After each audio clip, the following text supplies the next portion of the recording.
It's Cardboard Time, episode number 35, and I'm your host, Arwen Kathke. Today's episode is once again a little bit on the shorter side up front.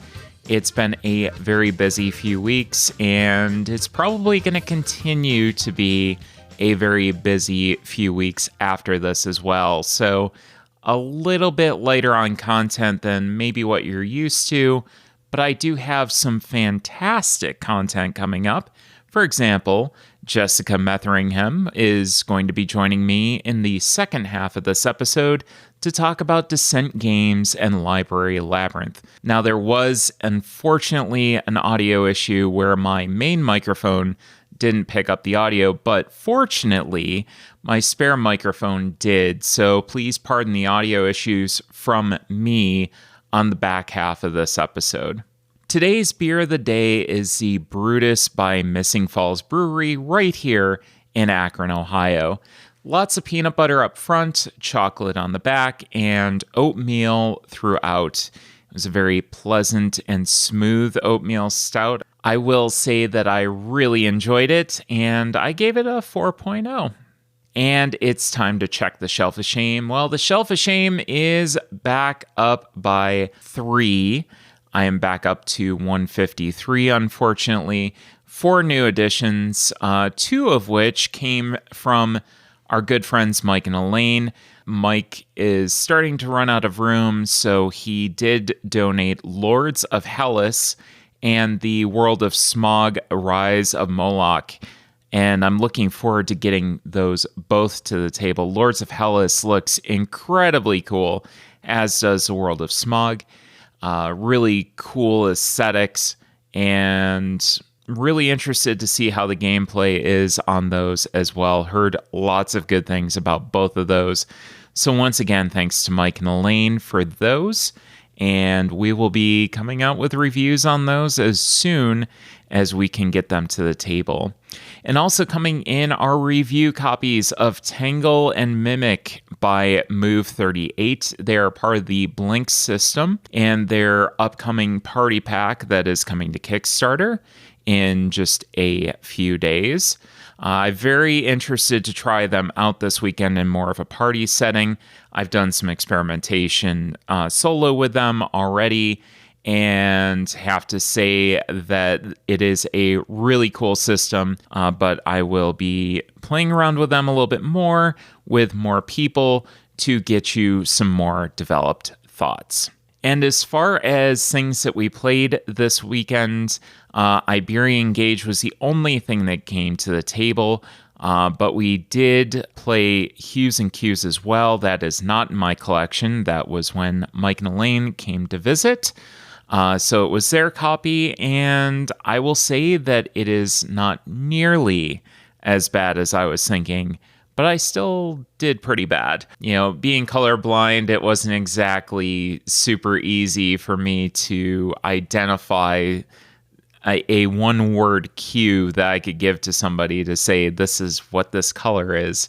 It's very difficult for me to do that, but I actually held up a lot better than I thought I was going to. So on to what we've been playing. And I did mention Iberian Gauge came to the table. That is a 2017 game that plays from 3 to 5 players in 60 to 90 minutes, designed by Amabel Holland, and the artist is Ian O'Toole, very prolific artist, published by Capstone Games. So in Iberian Gauge, the morning stretches over the tops of the tall, rugged mountains that dominate the Iberian Peninsula. Hammers ring, iron on iron, fighting stubbornly for every inch of new track against the unforgiving and unyielding terrain. The age of the railroad is coming to Iberia, but it won't be easy. In Iberian Gauge, you will invest in railroad companies during the stock rounds. In the operating rounds, each share of stock allows the shareholder to build track for that company in the order those shares were purchased. But building in such hostile terrain is expensive. Leasing track from other companies reduces cost and keeps your railroads expanding. Failure to expand will sink your stock values, leading to ruin. The player with the most money and value at the end of the game wins. So my thoughts on this game, such a cool interplay of mechanisms and a lot of unique ones at that at work here.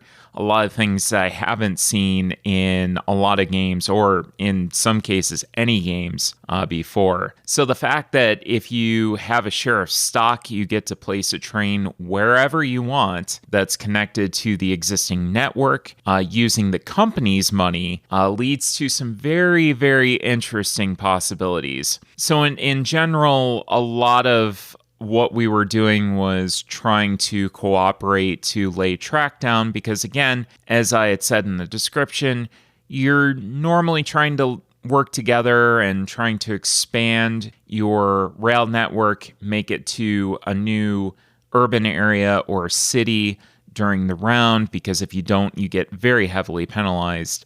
But the fact that you can lay things wherever you want and you get control over the placement really does lead to some very interesting decisions, especially when multiple players start buying into a company and you're using the company's money as opposed to your own. This game is definitely more about buying stock in the right companies at the right time, at the right price, and more so than getting from point A to point B. You know, that was something that Allie kind of had a little bit of trouble understanding during the first round, but she picked up on it very quickly after that. You know, we're used to games like Ticket to Ride. When we think of train games, that's obviously the one that comes to mind, right? This game isn't that at all and provides something very, very unique in that aspect. So really, again, there is definitely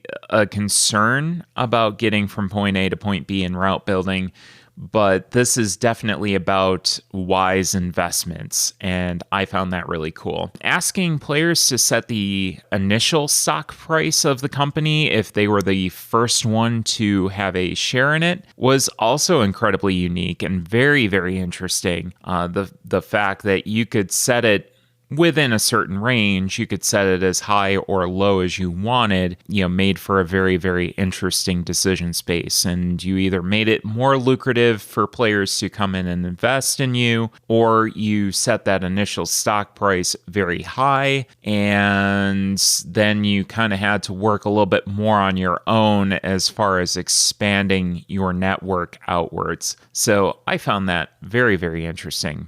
Again, this was mostly cooperative and friendly, but we did get into some conflicts later in the game, namely me basically trying to mess up one of the railroads in particular to try to propel a railroad that I had a lot of shares in upwards.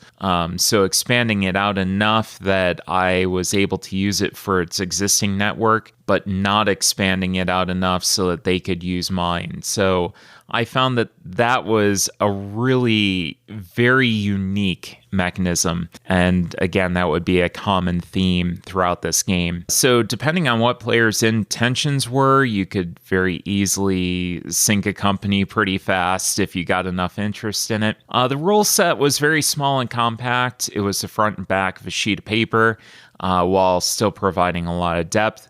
This was very easy to explain, and everybody picked up on the game very quickly. So, again, I like an easy teach. I like something that if I have a few players that have a little bit of experience at the table, they can pick up on this very quickly and get going. So I really felt like I was able to negotiate well with the other players. I do find that sometimes I do kind of struggle with some negotiation games. I usually want to try to be as, magnanimous as possible and, hey, everything's good. Let's work together. And I do feel like I understood this well enough that I could really negotiate well and try to direct traffic, but really still try to optimize the railways that I had the most interest in. So I was able to convince those other players to really go the way that I wanted to. So that was kind of a unique feeling to me being able to do so well with that. Maybe it was just the game and the circumstances, but I really did feel like I did pretty well at that. So that was a lot of fun. And again, being able to direct traffic of the other railways, I believe you have 5 different railroads all on the board at the same time in some capacity, and being able to direct them towards linking up with your railroads and then using their system to go and lease track and really be able to expand very quickly can be extremely advantageous to you, because it's really a fraction of the cost of building that track outright. So again, like a lot of very unique, interesting mechanisms at play here, being able to lease a track, being able to set that initial stock price, really using the company's money as opposed to your own, and being able to make those decisions all led to a very interesting decision space here. So for my final judgment, this was my first Cube Rail game. So finally got one of those under my belt, and also my first Amabel Holland game. After this, I am absolutely going to be playing more of both. Amabel did a wonderful job designing this game, and again, I just found that the interplay of the mechanisms here incredibly brilliant. She did design another game called Irish Gauge. I'd like to pick that up. I'm not exactly sure what the differences are between Iberian Gauge and Irish Gauge, but definitely going to also check that one out as well. So I'm looking forward to playing this more, period. With a bunch more players, but I'm also especially looking forward to playing this more with experienced people. So some friends that I'm able to get 3-4 plays under their belt to see how the gameplay is going to evolve over time. I do feel like it's going to be much less cooperative as we get more plays in. So really interested to see how that kind of develops. But this will absolutely be sticking around on the shelves. And I recommend, if you haven't played a Cube Rail game, this is absolutely an easy way to get into it, to kind of see what's going on, to kind of get a feel for it. I don't exactly know how this compares to other Cube Rail games, but this on its own was absolutely outstanding. Go check out Iberian Gauge. And the other game, or game system, that I wanted to take a look at was the Blinks Party Pack by Move38. I got to take a look at 2 of the new games that they have coming out on their Kickstarter, and just for transparency, this was a promo copy. Blinks is a game system where each individual modular Blink controller has a different game on it that it can teach to the other ones around it. So you basically hold down on this little controller that has a little touchpad on it, hold it for 5 seconds, separate from the other ones that you want to use with it, and then you plug that in and it teaches the game that you want to play to the rest of them. So I thought that was really, really cool. They do stay securely in place to each other with magnets, so they are able to kind of come apart from each other nice and easy when you need them to, when you're going to apply a decent amount of force, but they don't come apart from each other super easily. So very nice balance with these.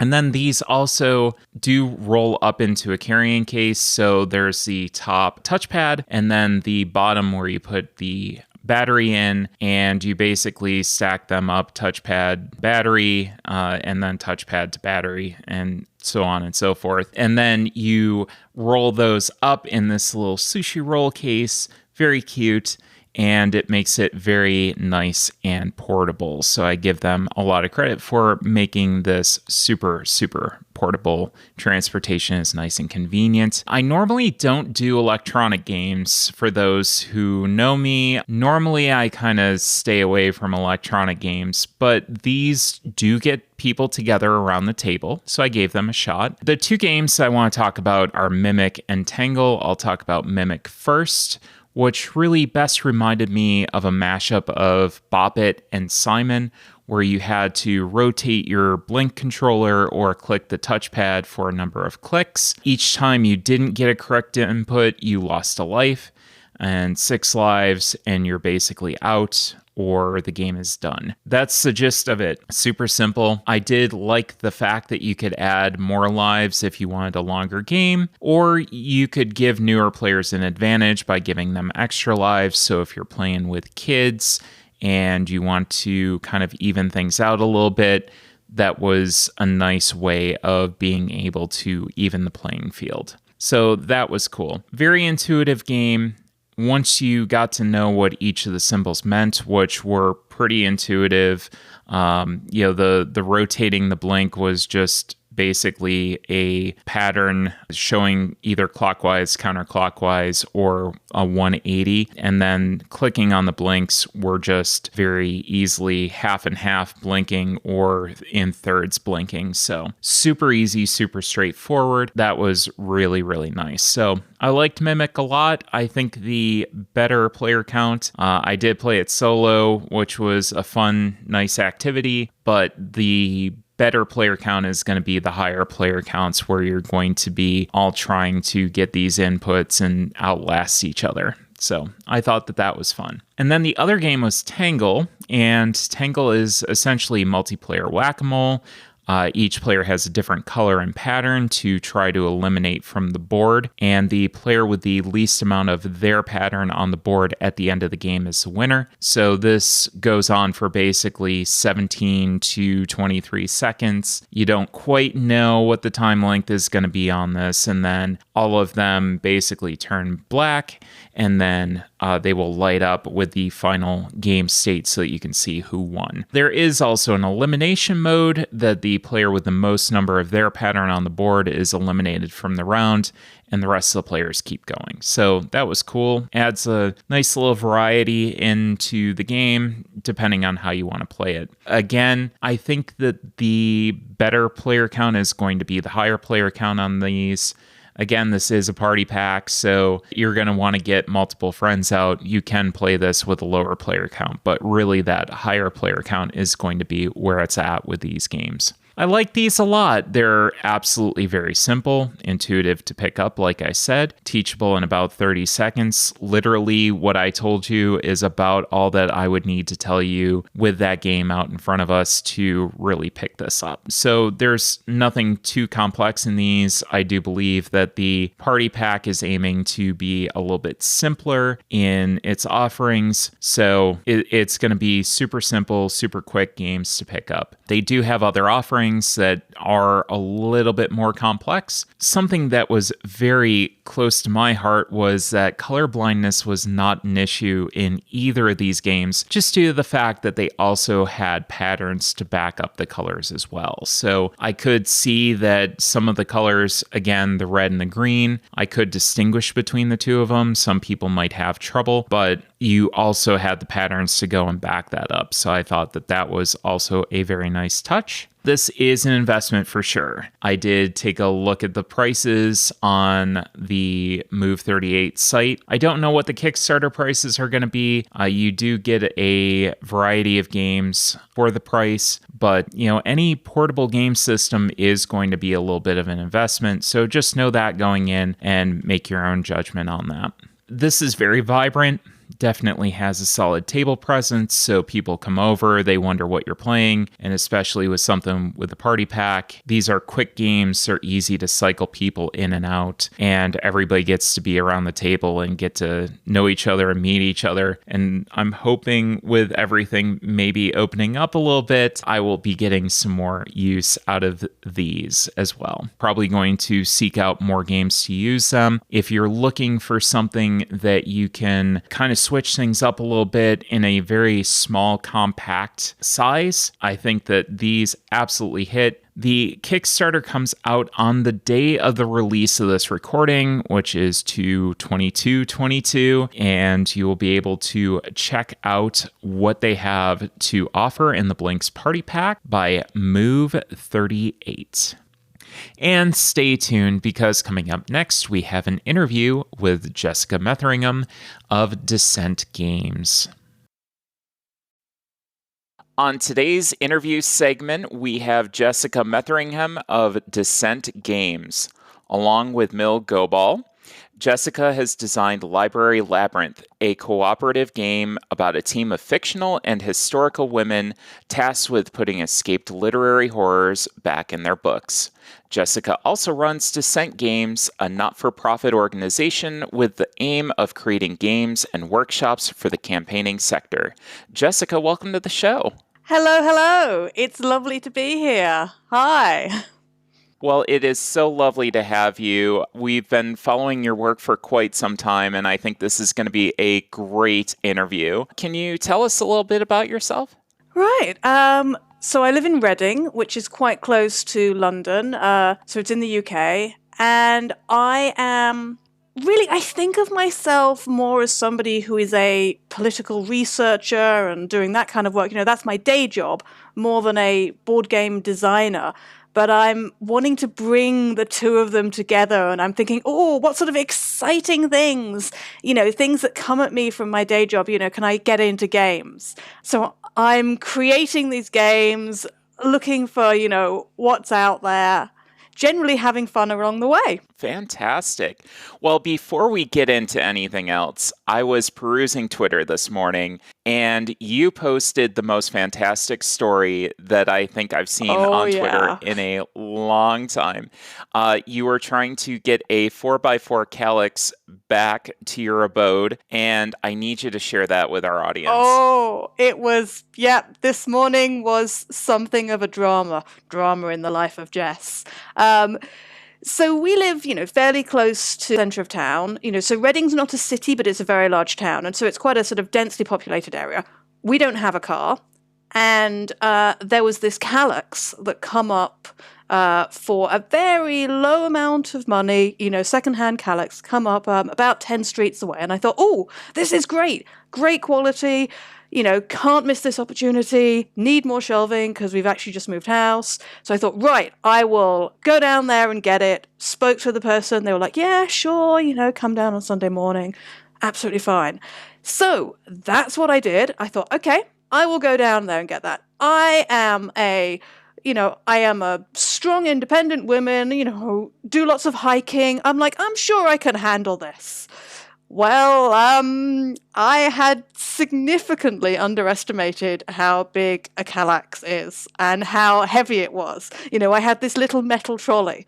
So, trotted over there, all happy, dismantled it, absolutely fine. And I was thinking, this is a little bit big, but then it was okay.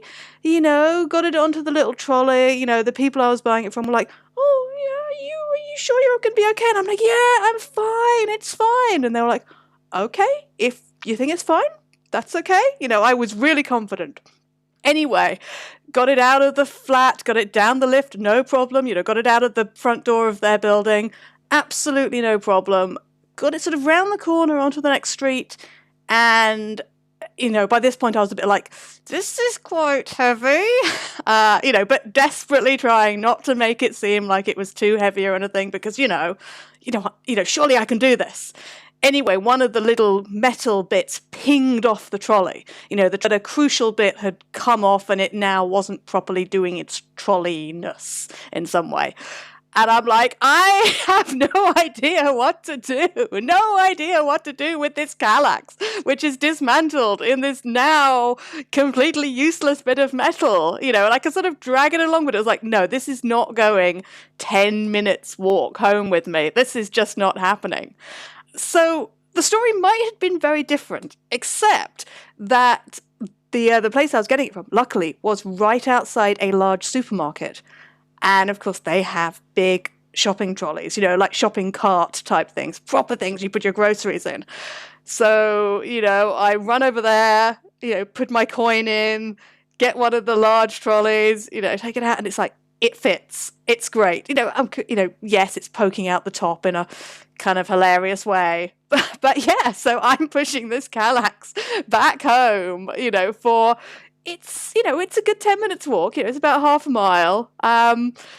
some of the smaller roads, I needed to go in the center of the road because, of course, the pavement is really uneven and, where they've dug it up for various, fiber cables or whatever. And so I'm in the center of the road. I mean, these are really small roads. They're normally sort of, one-way roads, where you've got houses on both sides. The main road's a couple of roads over.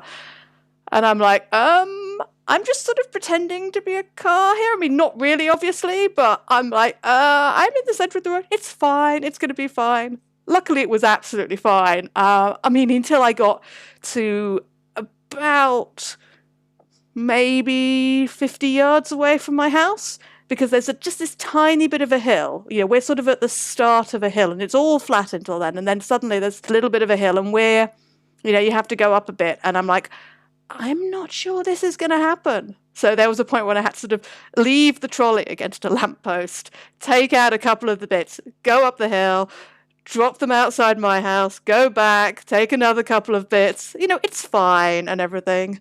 Trolley's gone back to the supermarket now. But I was like, it was an ordeal. It was an ordeal. It sounds like a full-on odyssey to me. It was crazy. It was just one of those things where I'm like, had I realized it would be this much effort, I might not have done it. But I went in there so confident, and I'm like, I can do this. Especially because, I'm thinking back to, when I was about 20, then my partner at the time and I moved house, and we did it all, with a car sort of, slowly over a couple of weeks, including, some fairly big bits of furniture. But the mattress, we tied to a skateboard, to get it through the park. And I remember that. I'm like, I can do this. I can move large items of furniture. And I'm like, no, not really.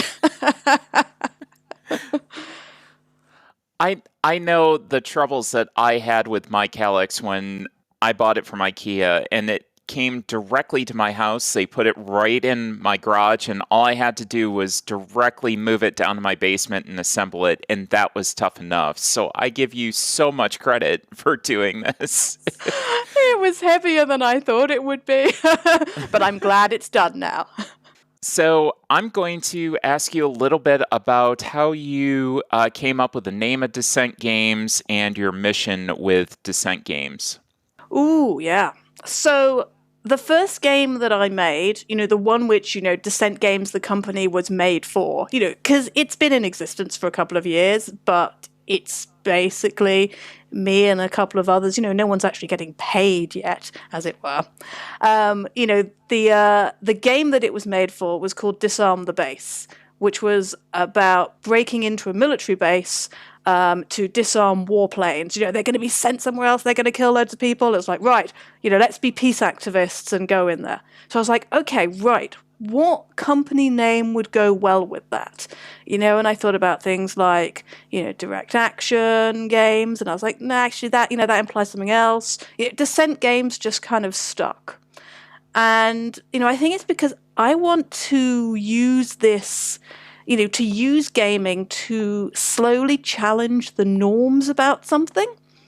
The parliamentary work I do is very much about, okay, what is it we want to change? How can we do it? But it's not a revolutionary thing. It's looking at the legislation. My day job involves looking at specific bills and specific legislation and going, okay, right, we want to change this clause, this amendment. So it's a very sort of slow, radical thing, which involves lots of conversations. So dissent appealed to me because it's that kind of, yes, I dissent, but without being something that's, being something that's really true to the way in which I do it, because different people do it different ways. And I was like, right, this is the Jess dissent way. So I think, from there it grew into something, and I was like, right, okay, what can we now do with Descent Games?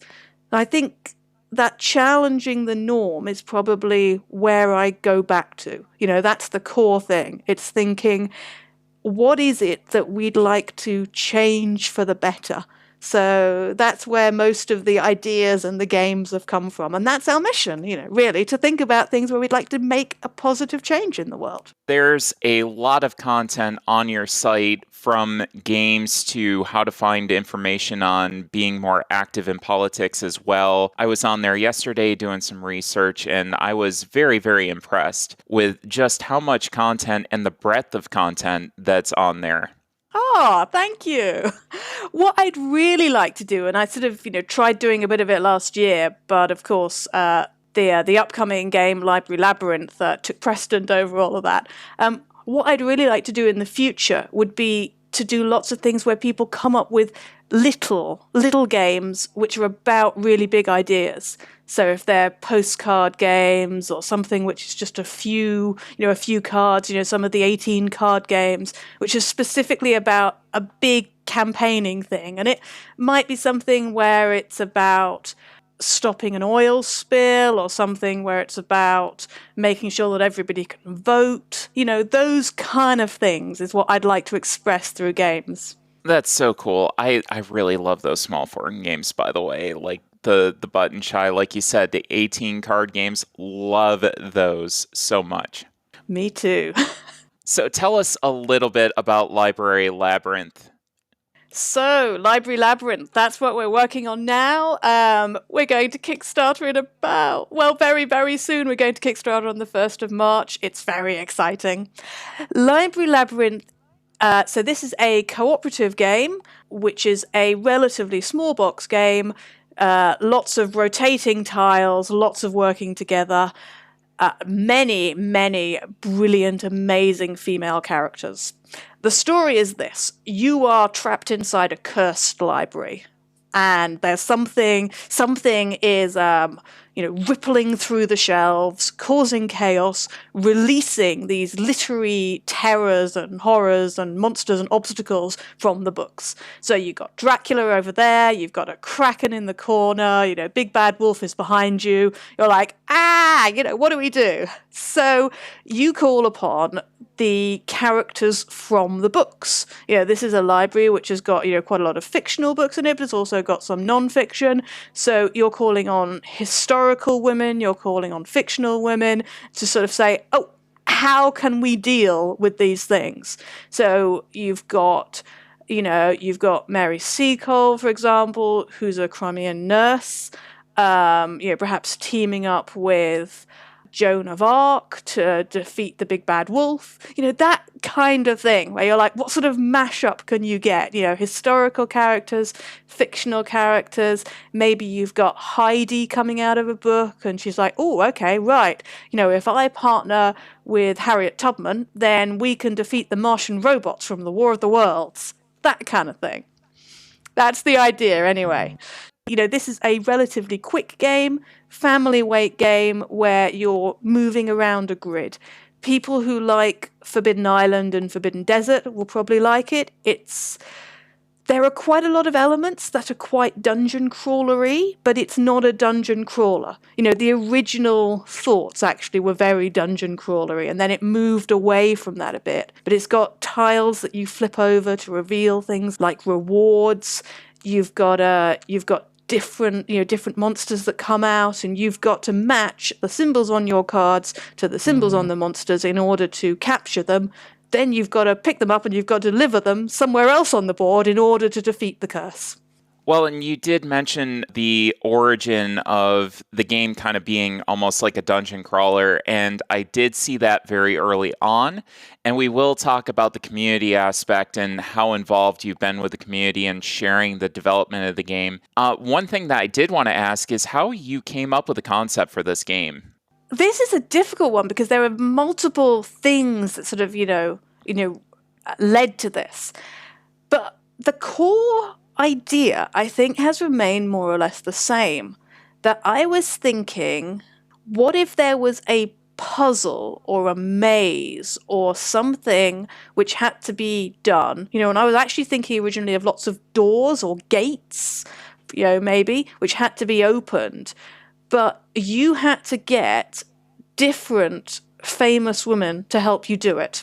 So I think the original thought was, what if you've got some sort of puzzly like, something of a physical puzzle, or maybe you've got lasers and you've got to work out how to turn them off, and you've got someone, some historical character and some fictional character. And I think when I was imagining it, I was thinking Lucy from Narnia with, I can't remember who I was thinking, but it might have been Joan of Arc, for example. And I was like, okay, what if you got those two people trying to solve this puzzle together, trying to open this gate? And that was basically where it came from. And as you can see, a lot of the, most of the spirit of that has remained. They're not gates anymore. They're fictional, they're fictional terrors, but they're the same sort of thing. And it's the same, let's mash up these different characters from different parts of history, from different parts of literature. Now let's talk about the artwork for the game for a minute. It was done by Ella Royer and Samantha Grieve. How integral has the artwork been to the overall presentation of the game? Oh, absolutely. It's completely part of it. We've been we've been working very much as a team. The four of us, so me and Mill with Sam and Ella going, okay, right, how should we do this? How you portray something does affect how you use it. The cards show a character, and there's the book and the skills on one side, and then there's the character on the other. But it's like, okay, how are we going to show this? How many skills can fit on there? Right at the start, we actually had there being lots of specific skills, and they were in different categories, but they were specific skills. So, we had like a water skills, and that was part of the expertise category. And then you actually had to get to skills, not just the same category, if you wanted to defeat the Kraken. And that actually just worked out as being way too hard, both to actually do in the game, but also to illustrate. How do you show that? So that all fed back in one sort of long loop as we're going, well, but we want to do this. But how do we show it? Oh, but we want to, we want people to look at it and instantly recognize it. Okay, how do we show that? The same with things like bookcases and a map. And, we started out with 4 different boards, which, yes, you could move them around. It was sort of a modular board. We've now got tiles. We've got a grid of 25 tiles. That, again, was discussions about, well, how do you show bookcases? What actually looks library-like? Because what we ended up drawing was something that looked more like a museum. So, yeah, it was really interesting, especially talking to Ella, because my voice was always the one going, I don't know how this is going to work. And her voice is always the one saying, well, let's just take a moment and think about it. And I'm like, oh, yeah, you all need someone calm on the team, someone really, really there. Let's talk about the educational opportunities of this game, because that's one of the things that really stood out to me is just the diversity of the women that are in this game, and just the ability to discover somebody that you never knew existed and research them and read up on them, I think is amazing. So tell us a little bit more about that. There is one person I met who knew almost all the characters. One person. That was someone who made a living doing theatre shows which were mainly about literature. And I'm like, okay, right. You are absolutely our target audience. But, for everybody else, for everyone else, I'm like, this is something where we wanted it to be several things. Firstly, we wanted it to have enough of characters people recognised. So, yes, we've got Athena in there. Yes, we've got Alice in Wonderland. We've got Little Red Riding Hood. We've got people like Joan of Arc.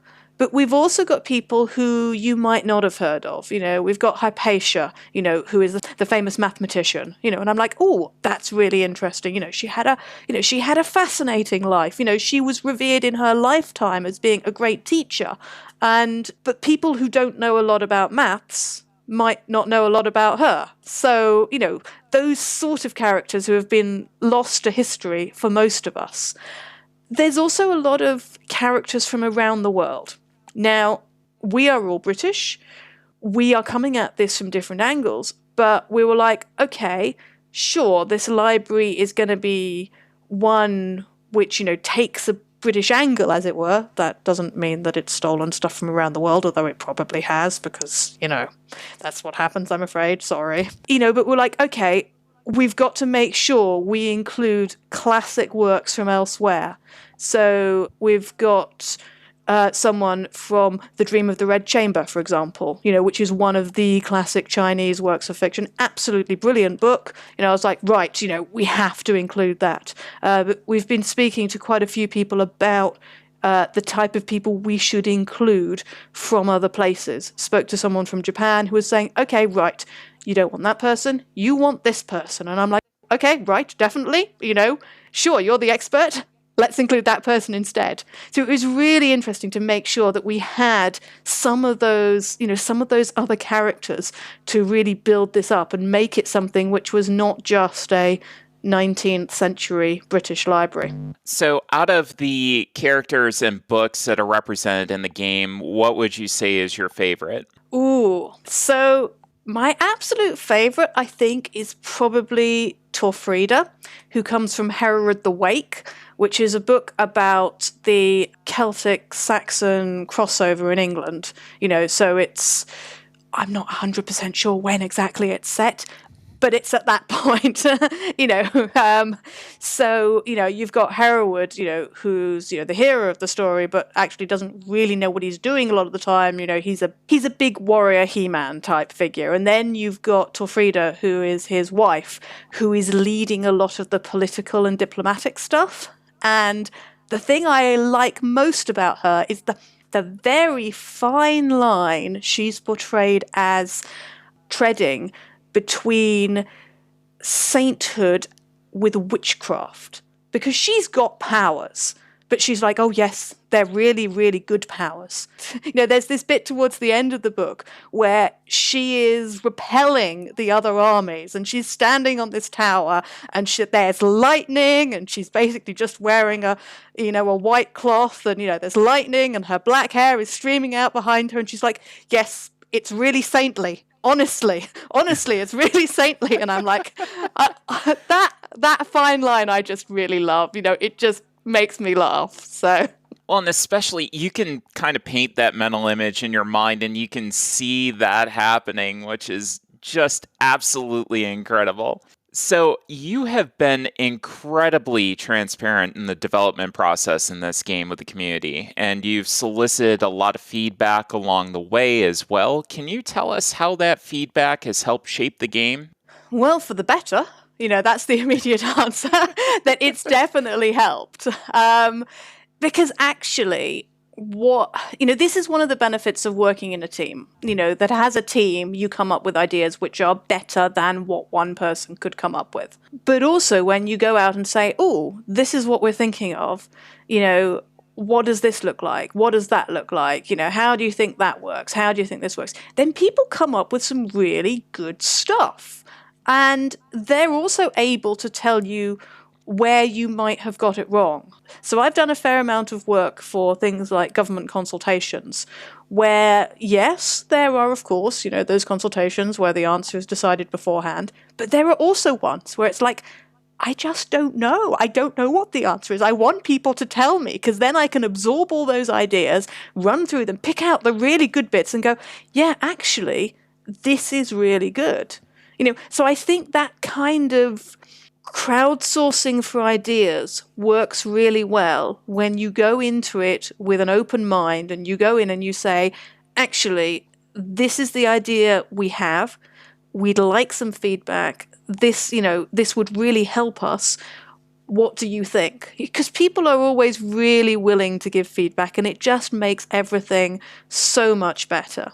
When you were developing Disarm the Base, have you taken any of the lessons that you've learned from that and applied it to Library of Labyrinth? I think the main lesson I took was to do a whole load of playtesting with different audiences, which actually was really good for Disarm the Base, but was particularly for this.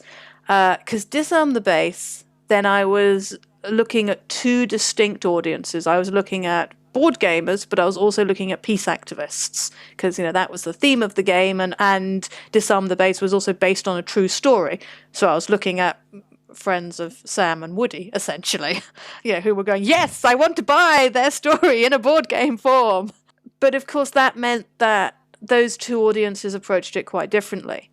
Here with Library Labyrinth, it was a similar thing that, we're looking at people who we think are going to play this game. This is a fairly quick game. So, we certainly want people who are experienced board gamers to pick it up and go, yes, this is a nice, solid, little cooperative game which doesn't take a huge amount of time.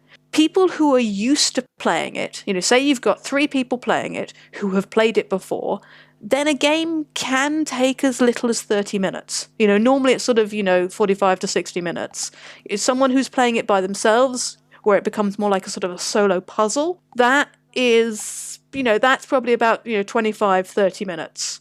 So it's a nice, quick little game where we want people to go, oh, shall we play something before we get into a long game? Or, shall we just play something after dinner? Or, we're all sitting around chatting. We're very relaxed. We don't want anything heavy. Let's play this. Mm-hmm. So there's definitely that audience.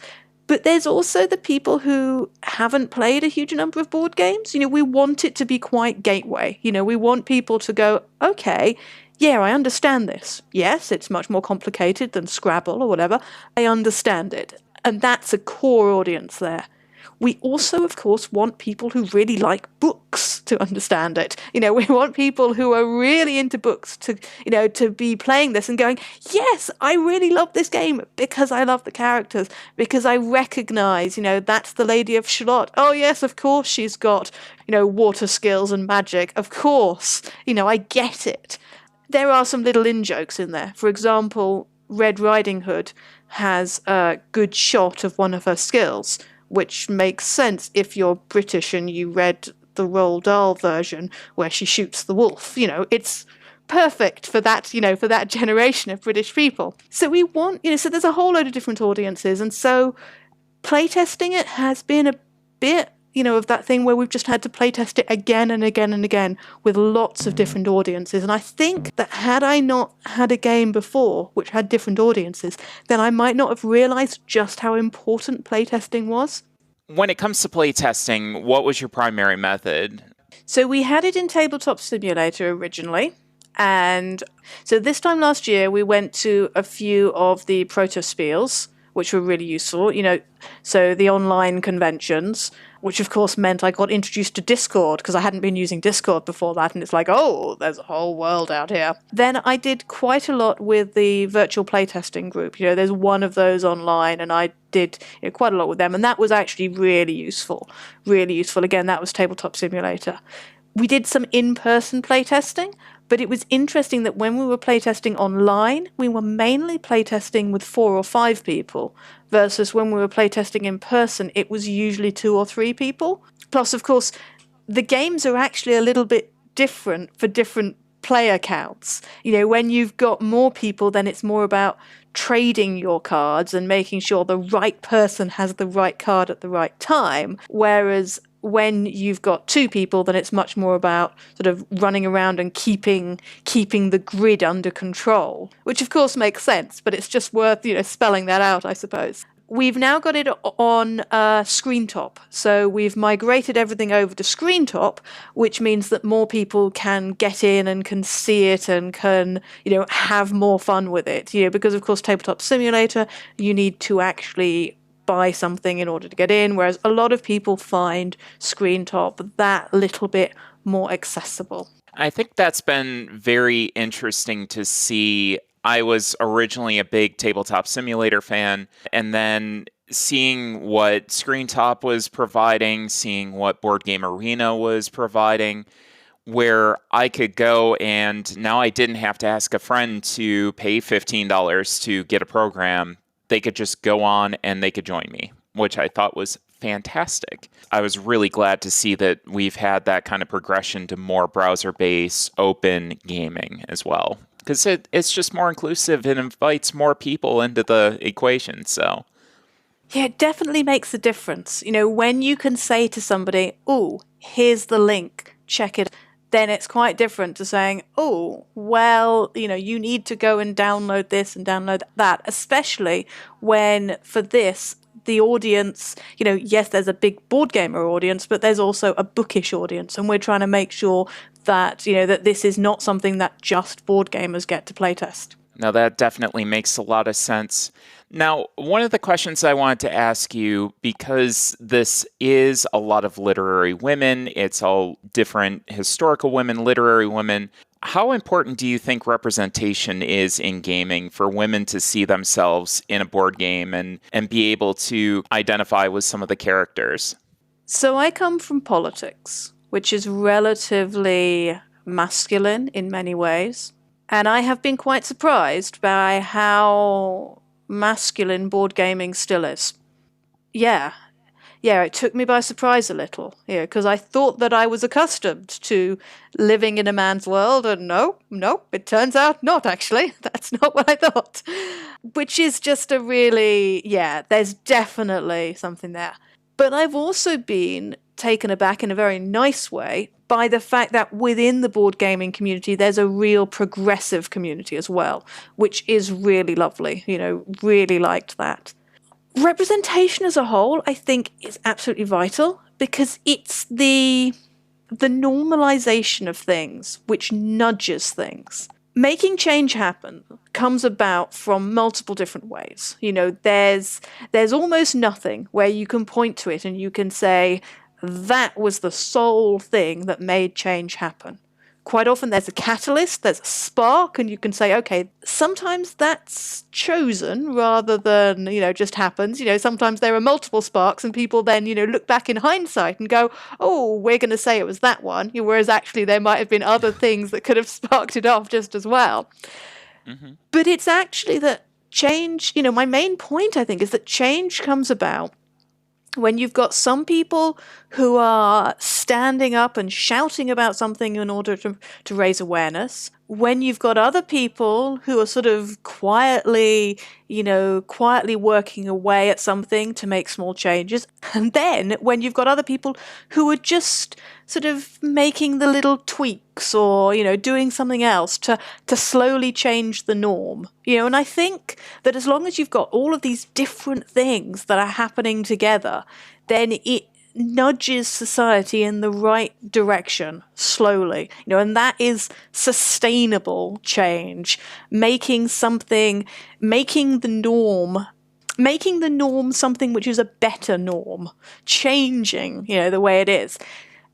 Representation, of course, is part of that nudging. It's part of that saying, what, actually, that's just normal. There might be people over here who are like, oh, yeah, sure, this is how it is. And you're like, no, actually, let's show, let's demonstrate, let's, live the best way that we want to. And so demonstrate that this is the norm we want to see. So yeah, that I think is why representation matters. I think that was incredibly well said, Jess. I could not agree more. And I think you brought up a great point, especially from the different angles. So you have some people who are very in your face and yelling and saying, hey, we need change. And then you have some people that are more, this is okay. I'm just going to live my life and I'm going to show you by example, this is the way that it should be and we should be included. It's a big deal for me being transgender that you need kind of all those different angles because different people will identify more with different angles. So I've had some friends that have said, just seeing you live your life, I could hear 8 million people shouting at me. But just seeing you live happily and authentically was the thing that really said, okay, this is fine. Where others really needed it put in their face and said, no, this is okay. So I think that's a perfect way of saying that. That is such a great example, I think. That how somebody lives their life. Different people react to things in different ways. We know that people learn in different styles. So it's a bit like, okay, changing people's minds. They change their minds in different ways. So yeah, takes a whole load of different people acting in different ways and you're doing the different things in order to make the good positive change.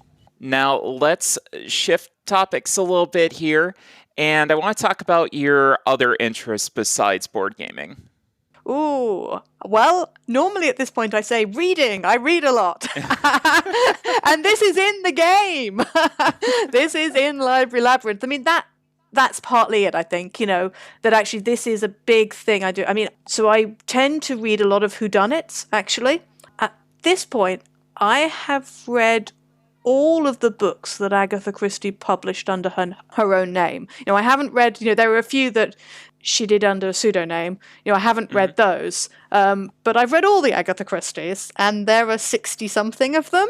My sister bought a second-hand set for me one Christmas, which she found in a charity shop, and she sort of gave me this huge box of these slightly dog-eared books, and she was like, right, the charity shop says this is all of them, and there were a couple missing, which I then, found later, but yeah. So I read a fair amount, and I do like things like murder mysteries. That's a real thing for me. Right now, I am trying to solve Cain's Jawbone, which is a fiendish literary puzzle where it's basically a whodunit. You've got one murder mystery. You've got 6 deaths. You may or may not have 6 murderers. It doesn't say that. But the whole book has been written with the pages printed in the wrong order. So you have to, so you can't read it properly. The pages all have a little cut marks, so you're supposed to cut them out and then you're supposed to put them. Now, 100 pages, clearly just doing it randomly, you'd never come up with the answer because, there would be millions and millions and millions of different, solutions. Something to the power of 100 is going to be, ridiculous. The pages, of course, although it's been printed in this way, the pages all carefully don't run on to each other, so they all stop at a full stop. There are a couple of exceptions where there's poetry quoted, but I've noticed that the order that they have printed it in, when the page finishes with a poem being quoted, then the next page starts with a poem being quoted, but it's clearly not the same poem. But it's, plus of course it's acted in a very high-handed, slightly weird style.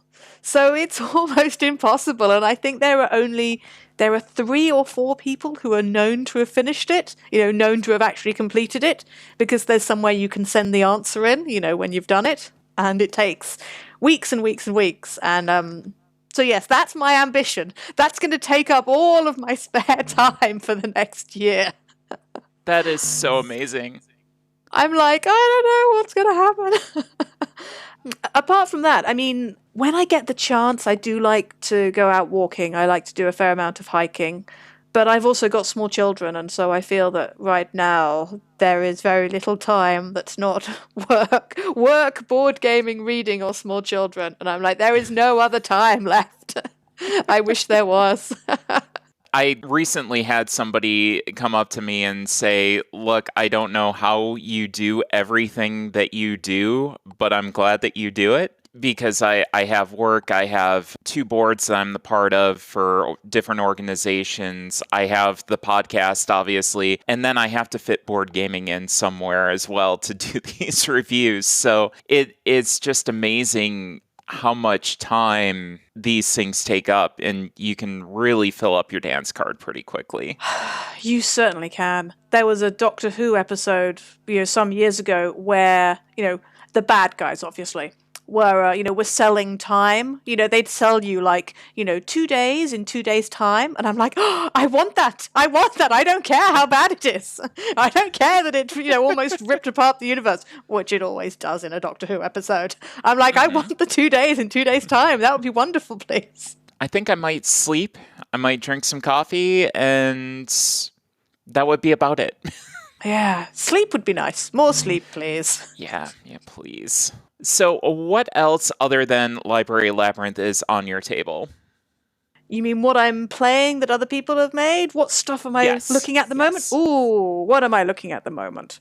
So we're doing some of the Sherlock Holmes consulting detective stories. How is that? I've heard that it's excellent. stories themselves are excellent. I do wish they had hired a proofreader. And one of them I was like, I am sure this is not right. There was one where they actually got the wrong word for something. They said novice and they meant debutante. And I was like, oh, I can see how I can see the connection, but that's not what it means. But the actual stories are excellent, and we always do terribly, but I love them.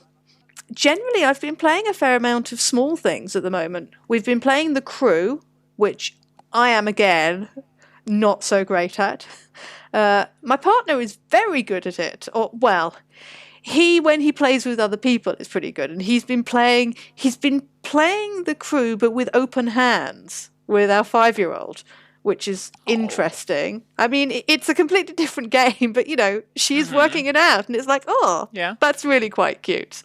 But also small things. Mountain goats is a favourite. I do like mountain goats. You're little goats and you have to get to the top of the mountain. You have to prevent the other person being there and sort of knock them off at the top. And it's great. I've heard really good things about mountain goats. I love The Crew. It's a fantastic game. I absolutely hated trick-taking games. And I got my hands on The Crew and then Tournament at Camelot, and that's changed my opinion right around. See, I quite like trick-taking games, and I always have. But The Crew, I find it quite difficult because it's that whole, how do you communicate without communicating, and how do you predict from what somebody else is doing? See, I'm relatively good at poker, mainly because people can't work out what I've got because I'm doing what looks like random, and it's not really, but yeah. Oh. That is the exact opposite of what you need to do in The Crew. I know, exactly. And I'm like, how can I demonstrate that I've got a high card here? I don't know. What does that look like to somebody else?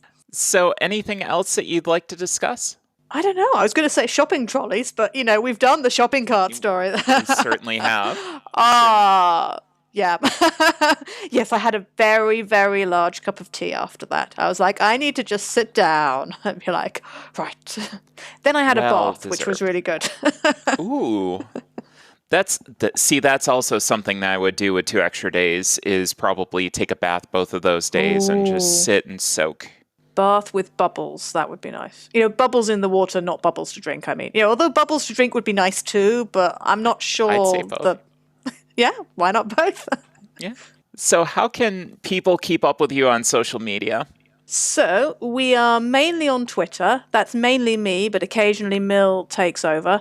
There's a time just before we go to Kickstarter where I'm going away for a couple of nights, and I'm like, I'm not going to look at Twitter for a bit. But apart from those 2 days, we are Descent Games, which is a Twitter, and we have the same handle, which is on Instagram, but we're not that good at Instagram. Facebook, you can find us by searching for Library Labyrinth. That's the group. The page is Descent Games. And we have a site, which is librarylabyrinth.com. There's also the general descentgames.com one there. Plus, you can go to Screentop and you sort of scroll down and you'll see our game there. It's the one with Athena holding a big spear and it says Library Labyrinth at the top. That's us. And completely free to play as well, which is amazing. Completely free to play. That version basically has quite a lot of the placeholder artwork in there, which is sort of little silhouettes of the terrible things that are coming out. That's because most of them haven't actually been done yet. But that's why we're going out to Kickstarter. We need some money to actually do it. People have to be paid. I know.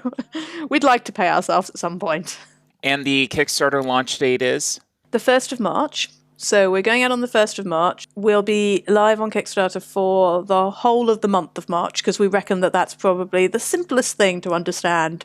We're on Kickstarter for all of March. Exactly. So you have the end of March to get in on Library Labyrinth. Well, Jessica, thank you so much for joining us. It was such a pleasure, and I wish you the best of luck on your Kickstarter. I know that I'm going to be backing. Oh, thank you. It was lovely to talk to you. And I think that will do it for us today. Please make sure that if you want more information on Cardboard Time, to check out our website. The Instagram and Twitter is at cardboard_time. Take a look at our Board Game Geek podcast page.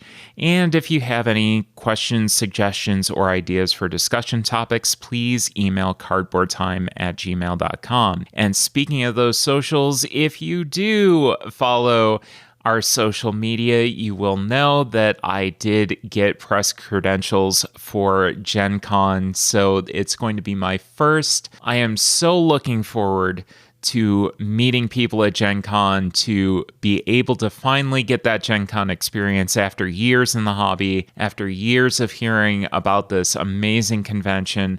I finally get to go.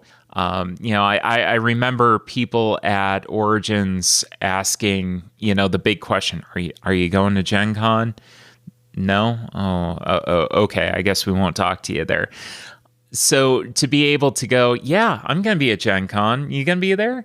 Is really an amazing feeling to finally be able to go. So I'm really looking forward to it. Looking forward to seeing what the huge fuss is all about, and again, being able to share it with all of you. I don't know exactly what we're going to be doing as far as content goes. I would highly recommend that if you have any suggestions for that content, get a hold of us on our social media. What do you want to see? What should I cover? How should I cover it? Do you want live streams? Do you want just regular podcast content? Do you want me to interview people there live?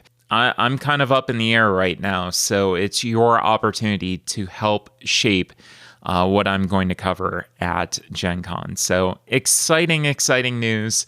I can't wait. But that will do it for me today. I hope that I'll be able to get some gaming in the next couple of weeks. But regardless, thanks again for listening, and I will see you in another 2 weeks for another episode of Cardboard Time.